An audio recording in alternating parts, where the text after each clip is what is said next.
சுக்கிரன் சிறிது மார்க்கத்தை ஏற்படுத்தக்கூடிய தோஷத்தை உருவாக்குவார் என்று இருக்கிறது. இந்த லக்னத்திற்கு சிம்ம லக்னத்துக்கு 9ஆம் இடத்துல எந்த கிரகம் இருந்தாலும் அந்த கிரகம் அதிக நன்மையை செய்ய மாட்டார் என்று தானே இருக்கிறது. இந்த சிம்ம லக்னத்துக்கு அதிபதியாக சூரியன் இருப்பதனால் அதிகமான கோபத்தை உடையவர்கள். இவர்கள் கோபப்படுவதை பார்த்து மற்றவர்கள் அதிகமாக டென்ஷனாக இருப்பார்கள். ஆனால் கோபப்பட்டாலும் இவர்கள் உடனடியாக கோபத்தை மறந்து விடுவார்கள். காரியவாதிகளாக இருப்பார்கள். அவர் தன்னுடைய காரியத்தை சாதித்துக் கொள்வதற்காக கோபப்படுவார்கள். காரியம் முடிந்த பிறகு கோபப்படுவதை நிறுத்தி விடுவார்கள். அவர்களிடமே நன்றாக அன்பாக பேசிவிடுவார்கள். அடுத்து இந்த லக்னத்திற்கு 2ஆம் இடத்திற்குரியவன் புதனாக இருக்கிறார். அதாவது சிம்ம லக்னத்துக்கு 2ஆம் இடத்துக்குரிய புதன். ஆகவே யாரிடம் எப்படி பேசு காரியத்தை சாதிக்கலாம் என்று தெரிந்து கொண்டு காரியத்தை சாதித்துக் கொள்வார்கள்.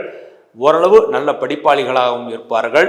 அடுத்து வீடு மனை உடையவர்களாகவும் இருப்பார்கள். அரசு வேலையிலே ஆர்வம் உடையவர்களாக இருப்பார்கள். இந்த லக்னத்திற்கு 3ஆம் இடத்திற்குரியவன் சுக்கிரனாக இருக்கிறார். இவர்களுக்கு எதிரியே பெண்கள் தான்.